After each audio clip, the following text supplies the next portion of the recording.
ॐ ह्रीं श्रीं क्रीं श्रीं कुबेराय अष्टलक्ष्मी मम गृहे धनं पुरय पुरय नमः।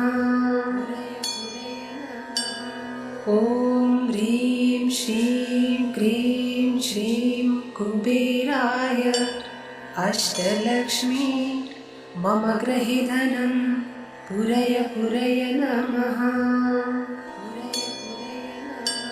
ॐ ह्रीं श्रीं क्रीं श्रीं कुबेराय अष्टलक्ष्मी मम गृहे धनं पुरय पुरय नमः।